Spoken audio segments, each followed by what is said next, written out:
Hello class. Welcome back बच्चों। लो प्यारे बच्चों, स्टार्ट कर रहे हैं नया लेक्चर। बाबू, कल हमने 9 केस स्टडीज़ कर ली थी चैप्टर 2 पर। आज आगे की केस स्टडीज़ करनी है। बेटा पेपर में उम्मीद मत करो डायरेक्ट क्वेश्चन कोई आएगा। अगर आप प्रिपेयर होगे वर्स्ट के लिए तो आसान पेपर तो झेल ही लोगे ना। तो प्रिपेयर फॉर द वर्स्ट, ठीक है जी। और कुछ स्कूल में तो बेटा टीचर्स को मज़े आते हैं बच्चों को फेल करने में, हम पार्ट आए।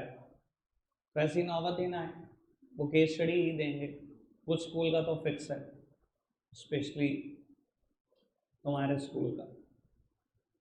हाँ तुम्हारे, हाँ समझ गया ना। तो उनको तो बहुत मज़ा आता है, दो चार रहें, बाद में मिलते करें, बाद में मेरे पास आके ट्यूशन पढ़ें, फिर मैं क्लियर करूँ। चलो खैर, लेट इट बी। अगर एक सेकंड पूछो और वो सामने देखते हैं, आगे केस स्टडी बढ़ाते हैं बेटा। ठीक है, आज बेटा टारगेट कुछ ज़्यादा है क्योंकि अब हम एक्सपर्ट हो चुके हैं। रीडिंग तो समझ में आई गई ना कैसे करना है। तो वो आज टारगेट 12 से 13 केस स्टडी का है, ठीक है। और फिर हम वाइंड अप कर पाएंगे लेक्चर। पढ़ते हैं। सबसे पहले स्टार्ट होती है रिक्वायरमेंट्स। कहता है identify the types of partnership that Sushma and Suhana are referring to. बाबू, सुषमा और सुहाना किस टाइप ऑफ पार्टनरशिप की बात करते हैं? सर मैंने टाइप्स ऑफ पार्टनरशिप भी बेटा आपको उस मिडल पेपर में लिखने को कहा था जहां आप सारी हेडिंग्स लिख रहे थे, इसलिए ही कहा था। बाबू पार्टनरशिप अगर मैं बात करूं on the basis of liability, तो दो तरीके की थी। लिमिटेड लाइबिलिटी पार्टनरशिप LLP, जिसको बुक लिखती है लिमिटेड पार्टनरशिप, और दूसरी जनरल पार्टनरशिप। और on the basis of time duration partnership at will और पर्टिकुलर पार्टनरशिप। ठीक है ना जी।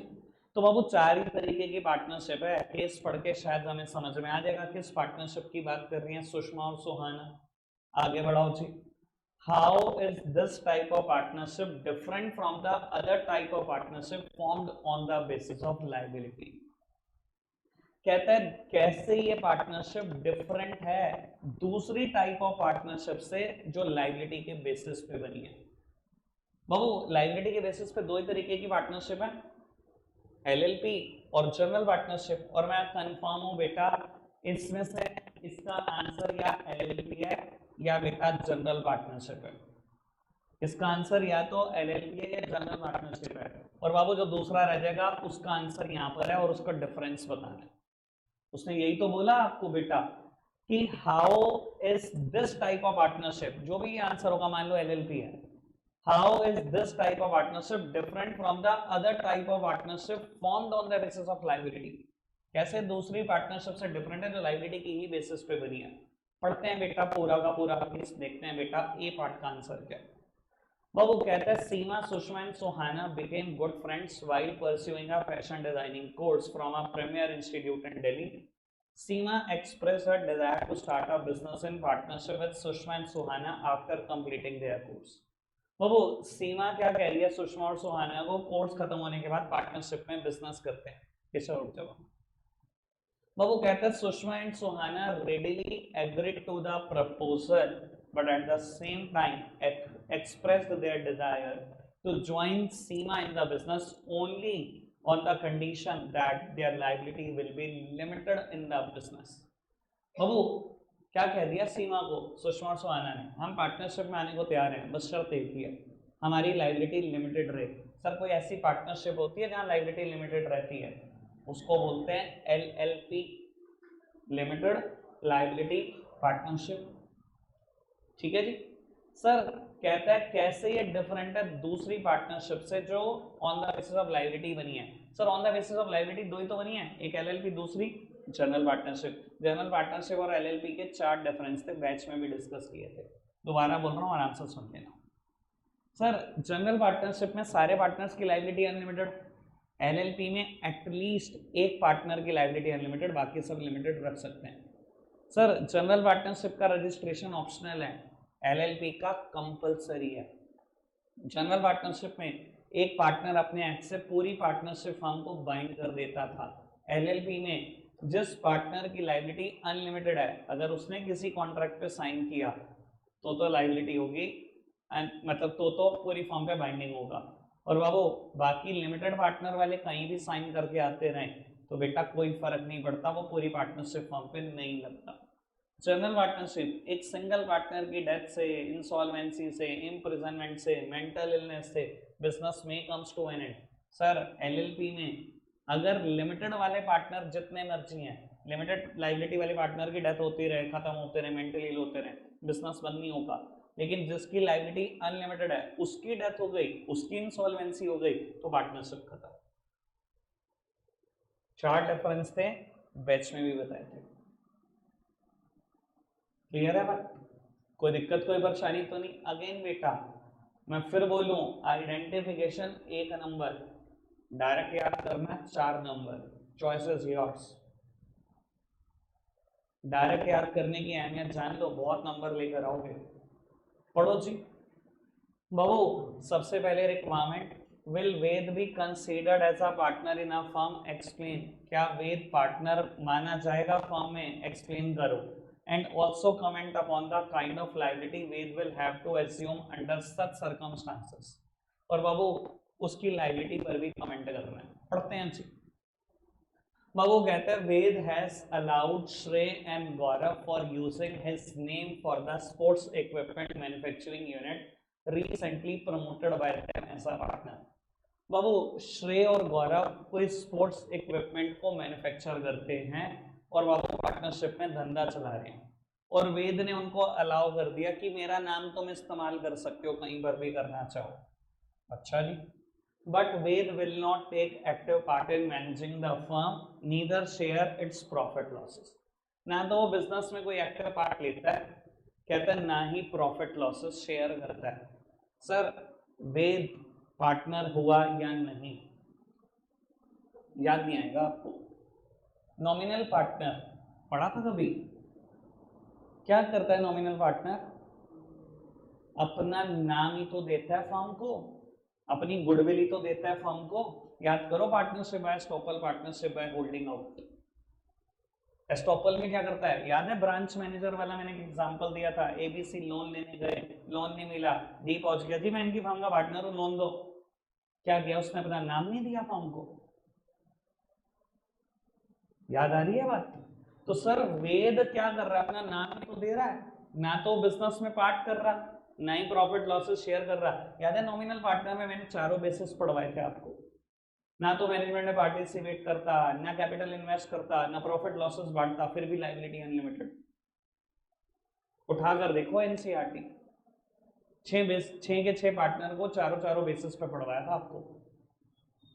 तो बाबू वेद एक नॉमिनल पार्टनर है, बिजनेस का पार्टनर माना जाएगा, और कहता है उसकी लायबिलिटी वो अनलिमिटेड ही है। अपना नाम इस्तेमाल होने दे रहे हो आप, गिरबान आपकी पकड़ी जाएगी सबसे पहले बेटा। क्लियर है बात? आगे बढ़ जाए बाबू। पढ़ना जरा केस अगला भी। Requirement, can legally binding partnership arise where no formal agreement is in effect? Explain with reference to Rajat. कहते हैं क्या लीगल पार्टनरशिप फॉर्म बनी है चाहे कोई लीगल एग्रीमेंट भी नहीं हुआ, कोई फॉर्मल एग्रीमेंट भी नहीं हुआ? कहते हैं रजत की रेफरेंस लेकर बताओ। अच्छा जी, कौन है रजत? अभी देखते हैं बाबू। कहते हैं recently Rajat, a friend of श्रेय who is a partner in an audit firm Shankar Enterprise, on Shrey's request accompanies him to a business meeting with Prabhu Enterprises and actively participate in the negotiation process for a business deal। ठीक है जी बाबू, रजत है, कोई श्रेय का दोस्त है। श्रेय क्या करता है बेटा? किसी ऑडिट फर्म में पार्टनर है, मान लो सीएसी हैं बेटा, सारे के सारे ये श्रेय चार्टर्ड अकाउंटेंट है, ठीक है जी, ऑडिट फर्म में पार्टनर है। इसने क्या किया बेटा? रजत को उठाकर ले गया कि बिजनेस मीटिंग है, और क्या कह रहा है? कहता है रजत एक्टिवली पार्टिसिपेट कर रहा है, नेगोशिएशन चल रही है, कोई एक्टिवली पार्टिसिपेट कर रहा है बिजनेस डील के लिए। रजत भी ऐसे इंप्रेशन दे रहा है बाबू कि पार्टनर है, पूरी बात कर रहा है बिजनेस मीटिंग, जबकि पार्टनर श्रेय है। अच्छा जी, आगे बढ़ता है। कहता है Rajat gives the impression that he is also a partner in Shankar enterprises. ये बात मैंने पहले ही बोल दी बेटा, ठीक है जी बाबू। इंप्रेशन पूरा दे रहा है कि वो भी पार्टनर है। कहता है letter on credit is extended to Shankar Enterprises on the basis of these negotiation. बाद में क्या हुआ बेटा, क्रेडिट मिल गया, लोन मिल गया उसके नेगोशिएशन की वजह से, रजत के नेगोशिएशन की वजह से। समझदार हो बात की तो आप। क्या हुआ बाबू, ये रजत कौन सा पार्टनर है पहले ये बताओ। Partnership by estoppel. पूरा इंप्रेशन दिया ना, पूरी बात करी ना उसने, नेगोशिएशन पूरा करा ना, लिखा हुआ है ना क्वेश्चन में।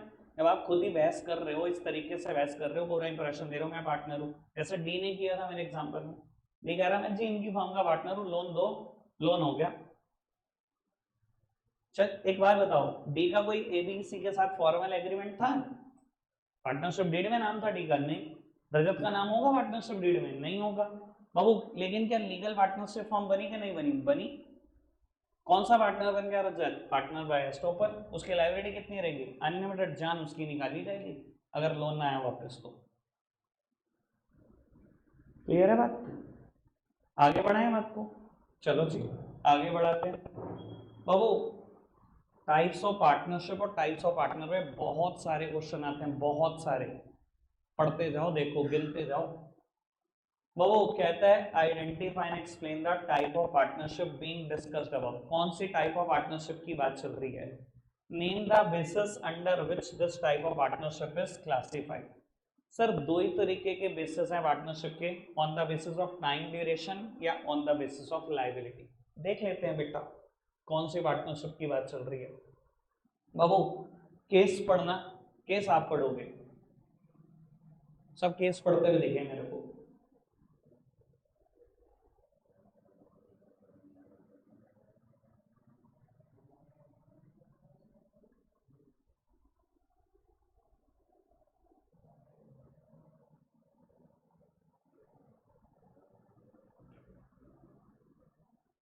आंसर इज, बाबू बड़ा क्लियरली बोला कुणाल ने।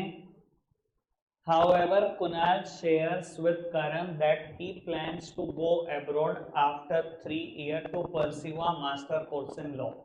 कुणाल ने क्या बोल दिया कि मैं मास्टर करने के लिए बाहर जाऊंगा, 3 साल ही यहाँ पर हूँ। बैचलर डिग्री कर रहा है, 3 साल की होती है, मास्टर करने के लिए अब्रॉड जाऊंगा। Therefore, their partnership can exist only for 3 years. उनकी पार्टनरशिप 3 ही साल रह सकती है। करण एग्रीज विद कुणाल्स डिसीजन। करण ने कह दिया कोई दिक्कत नहीं, 3 साल के लिए कर ले पार्टनरशिप। अब आप समझदार हो, कौन सी पार्टनरशिप है? पर्टिकुलर पार्टनरशिप, या तो पर्टिकुलर टाइम पीरियड या पर्टिकुलर प्रोजेक्ट। मैंने दोनों एग्जांपल दिए थे। पर्टिकुलर टाइम के लिए भी होती है, पर्टिकुलर प्रोजेक्ट के लिए भी। 3 साल है पर्टिकुलर टाइम के लिए। सर किस बेसिस पे क्लासिफाई किया गया? On the basis of time duration, पूरे नंबर, 2 बातें लिखने के। ठीक है जी बाबू, यहाँ पेपर एक बार दोबारा लग गया है 74। ठीक है जी बाबू, यही है, आगे बढ़ाते हैं बात को। बाबू तीसरा क्वेश्चन भी था इसमें, ठीक है ना, एक बारी में 2 ही पढ़ते हैं हम, ठीक है, तीसरा भी पढ़ देते हैं। Is there any other type of partnership which can be classified under, क्या गड़बड़ है? वैसे भी कुछ गड़बड़ हुई है क्या? है सी पार्ट कहता है is there any other type of partnership which can be classified under the same basis as identified in part B of the question। इधर देखना सर, 3 साल के लिए पार्टनरशिप करी, पहले पार्ट का आंसर था पर्टिकुलर पार्टनरशिप। उसने बेसिस पूछा आपसे बी पार्ट में, बेसिस क्या निकला? On the basis of time duration. C part में पूछ रहा है इस बेसिस पे, जो आपने बी पार्ट में बेसिस आइडेंटिफाई करा, उस बेसिस पे क्या कोई और पार्टनरशिप भी एग्जिस्ट करती है? बेसिस क्या आइडेंटिफाई करा? On the basis of time duration. Time duration के बेसिस पे पर्टिकुलर पार्टनरशिप के अलावा भी कोई पार्टनरशिप होती है, ये पूछ रहा है सी पार्ट में। होती है कि नहीं होती? होती है। नाम बताओ। Partnership at will. डन, कोई दिक्कत तो नहीं? आगे बढ़ जाए बाबू। क्वेश्चन नंबर 16 हद से ज्यादा सिंपल, आंसर आप करोगे, पहले रिक्वायरमेंट पढ़ो और फिर क्वेश्चन केस, यानी कि पहले requirement then case.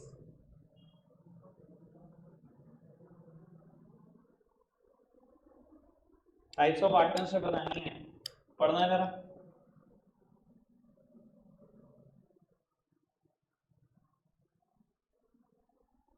Answer answer क्या है? Particular partnership. कैसे डिसाइड हुआ सर? दो लोग मिल रहे हैं, दोनों बेटा कंस्ट्रक्शन इंडस्ट्री के मास्टर है, वेल नोन बिल्डर है नोएडा के। दोनों किस काम के लिए मिल रहे हैं? सिर्फ एक एनआरआई कॉम्प्लेक्स बनाना है उसके लिए।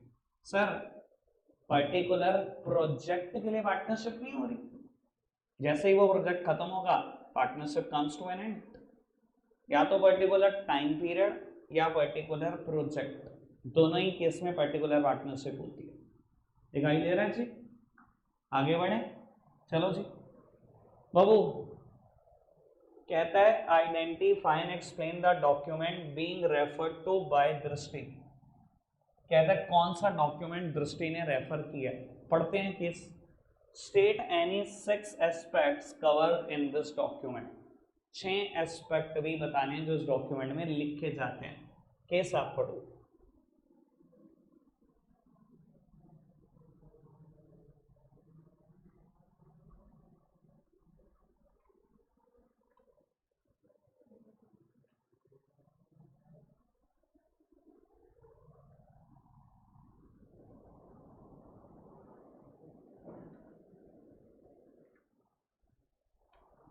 समझदार को वैसे इशारा काफी।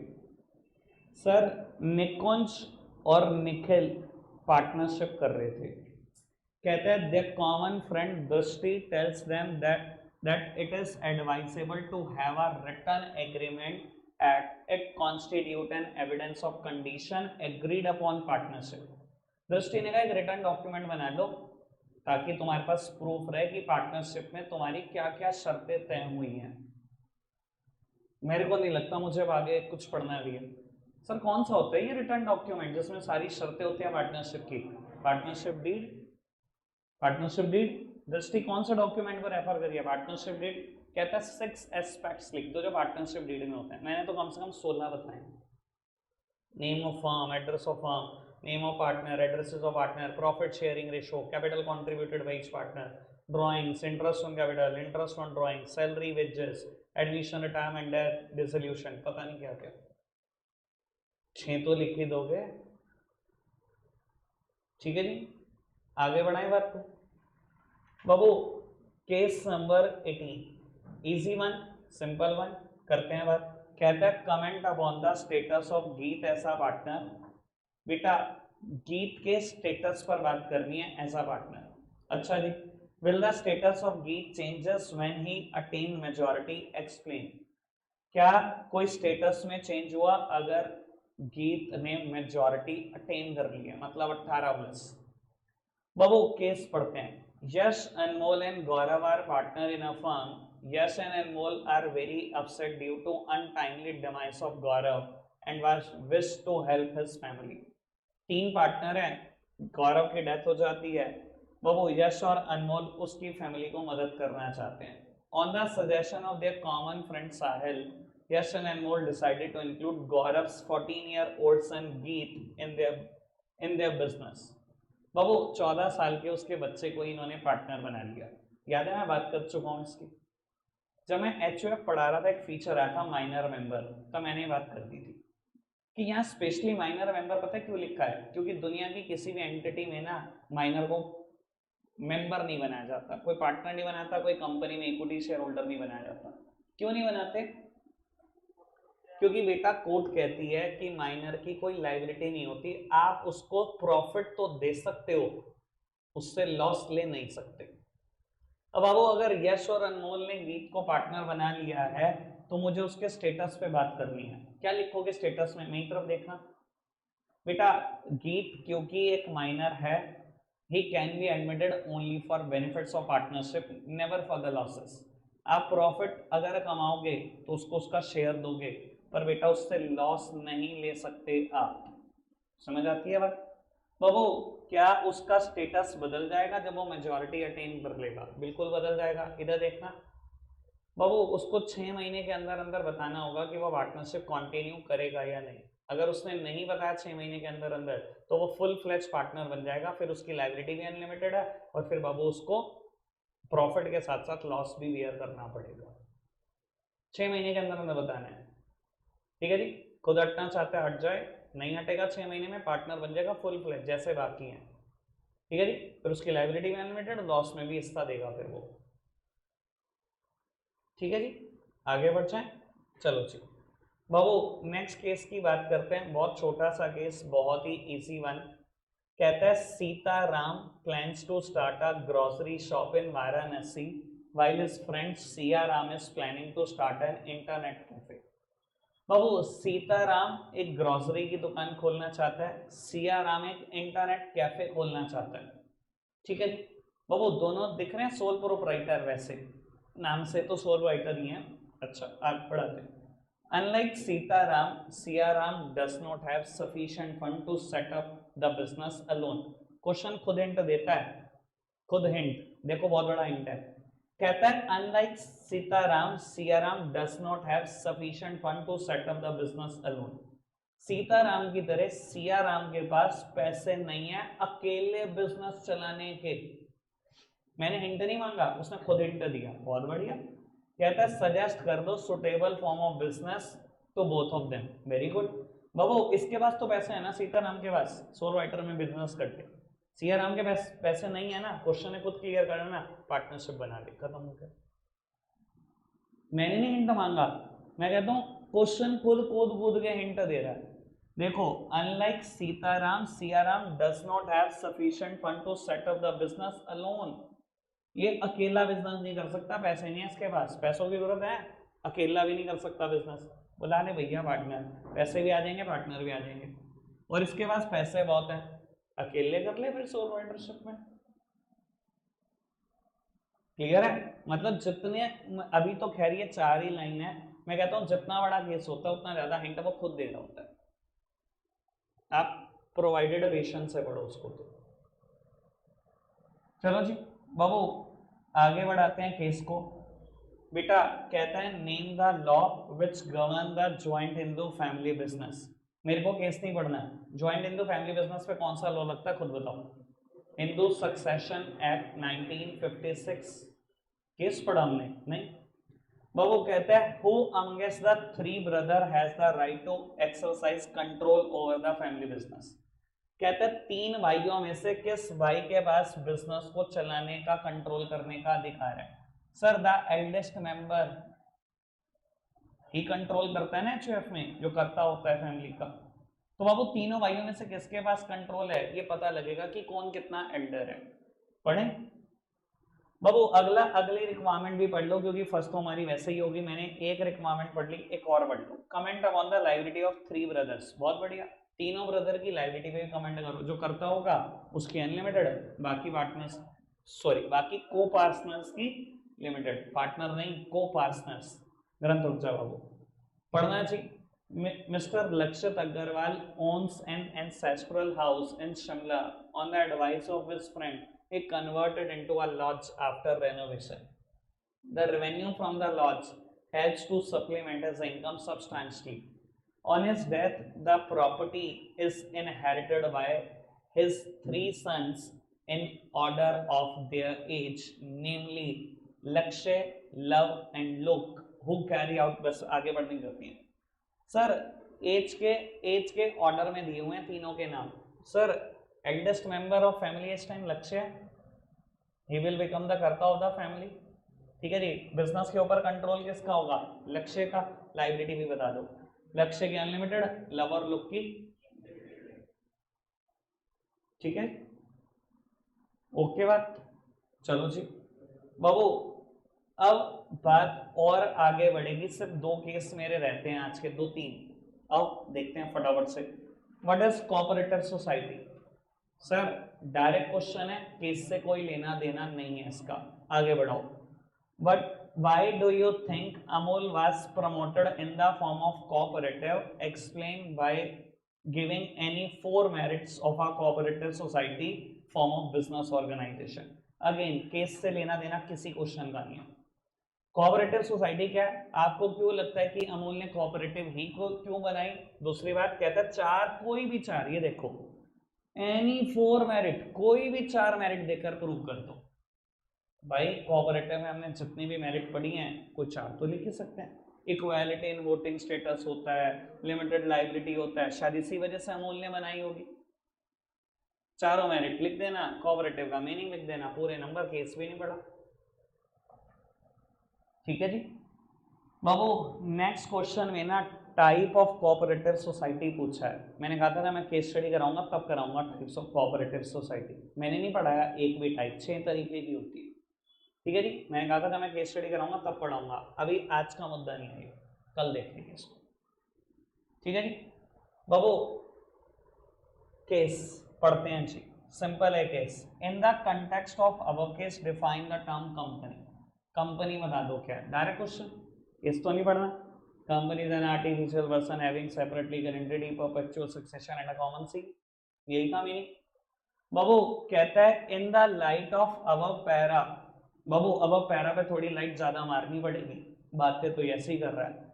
In the light of above para, briefly outline any 3 merits of company, form of organization which have contributed effectively towards the growth of mother dairy over the years. बाबू कहता है पैराग्राफ को ढंग से पढ़ लो, 3 मेरिट्स बताओ जिसकी वजह से आपको लगता है मदर डेयरी ने इतनी ग्रोथ करी। मैं आपको बात बता देता हूँ, आप पूरा पढ़ लो, 3 मेरिट्स है नहीं, थोड़ा सा टेक्निकल इशू है इस केस में। ठीक है जी, एक काम करते हैं, पूरा पढ़ देते हैं एक बार, फटाफट से आप पढ़ना, फटाफट से पढ़ना।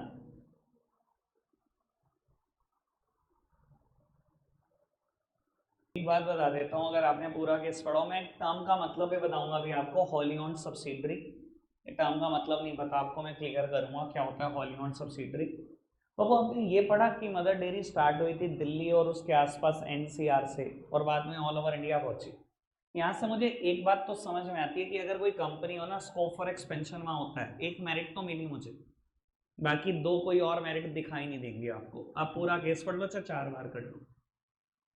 तो बाबू इसने पूछ तो लिया गलत क्वेश्चन कि पैराग्राफ के बेसिस पे कोई भी 3 मेरिट लिख दो, पर पैराग्राफ के बेसिस पे नहीं है, आप ये लिखते कोई भी 3 मेरिट लिख दो। तो सर अब घूम फिर के क्वेश्चन यही है, मुझे कोई भी 3 मेरिट लिखनी पड़ेगी। मैं स्कोप फॉर एक्सपेंशन जरूर लिखूंगा क्योंकि मुझे दिखाई दिया। 2 कोई भी और लिख दो, वही लिख सकते हो आप, परपेचुअल एग्जिस्टेंस, ठीक है जी, लिमिटेड लायबिलिटी, जो भी कंपनी की और मेरिट आपको अच्छे से आता हो। ठीक है जी, अब मैं मेरे को एक टर्म का मतलब बताना है, होली ऑन सब्सिडरी, वो बताता हूँ, फिर बताता हूँ आगे क्या करना है। सर एक टर्म आई, Holi owned subsidiary company, wholly owned subsidiary. Sir ये आएगी टर्म वैसे फाइनल के सिलेबस में, पर अगर आई गई है केस में तो थोड़ी सी बात कर लेता हूँ। बाबू अगर कोई कंपनी ए दूसरी कंपनी में 51% से ज़्यादा शेयर होल्ड करती है, इधर देखना प्लीज, एक कंपनी ए कंपनी बी में 51% या उससे ज़्यादा शेयर होल्ड करती है, तो बाबू जो कंपनी शेयर होल्ड करती है 51% या उससे ज़्यादा, उस कंपनी को हम बोलते हैं पेरेंट कंपनी या होल्डिंग कंपनी। बाबू नाम बिल्कुल सही रखा है, पेरेंट कंपनी। पेरेंट क्यों भाई, माँ बाप ही हो आप इस कंपनी के, 51% से ज्यादा शेयर होल्ड करते हो तो मेजॉरिटी तो आपके फेवर में है बेटा। Mukesh Ambani holds 60% share in Reliance. आपको पता है बेटा रिलायंस का करता धरता कौन है, माई बाप कौन है? अगर बाबू मेजॉरिटी आपके फेवर में है ना, तो माँ बाप आप ही हो, सारे डिसीजन आपके हाथ में और आपके हाथ से ही चलेंगे। तो बाबू अगर एक कंपनी दूसरी कंपनी में 51% या उससे ज्यादा शेयर होल्ड करती है, जो कंपनी होल्ड करती है उसे बोलते हैं पेरेंट कंपनी, और बेटा जिसमें होल्ड करती है उसको बोलते हैं सब्सिडरी कंपनी। मैं प्यार से बोलता हूँ सब्सी कंपनी, ठीक है जी, सब्सिडरी कंपनी, प्यारा नाम है सब्सी कंपनी, जैसे भी याद रह जाए। 1 मिनट मेरी तरफ और देखते रहो। सर ये तो मैंने बात बोली 51% या ज्यादा, ऐसा भी तो हो सकता है कंपनी है, कंपनी भी में 100 के 100% शेयर होल्ड करती हो। अगर 100 के 100 होल्ड करती हो तो सर इस कंपनी को हम बोलने लगते हैं होली ओन्ड सब्सिडरी। क्या बोलते हैं? होली ओन्ड सब्सिडरी, पूरी की पूरी ओन्ड है, एक ही है माई बाप, इसका नाम नहीं बदलेगा, इसका नाम पेरेंट और होल्डिंग कंपनी रहेगा, इसको बोलेंगे होली ओन्ड सब्सिडरी। मैं एग्जांपल भी दे देता हूं, आपको शायद ना पता हो। बाबू Unilever, Unilever company Hindustan Unilever के पूरे 100% शेयर होल्ड करती है। बाबू यूनिलीवर इंडिया कंपनी नहीं है, यूएसए की कंपनी है। इंडिया में कंपनी बनाई हिंदुस्तान यूनिलीवर, 100 के 100% शेयर खरीद लिए और बाबू यहाँ से अपनी सारी कॉस्मेटिक्स सप्लाई करती है। हिंदुस्तान यूनिलीवर बहुत बड़ा ब्रांड है इंडिया का, 10,000 करोड़ से ज़्यादा सेल्स है, बड़े फेमस प्रोडक्ट है इसके। लैक्मी एक्चुअली बनाता है, ठीक है जी, मैंने एक लाइव एग्जांपल भी दे दिया। ऑल ओके बाबू, आज के 2 केस मेरे बचते हैं, कोशिश करो पूरे हो जाएं तो ज़्यादा बढ़िया भैया, वरना कल आके फिर शुरू करना पड़ेगा। बाबू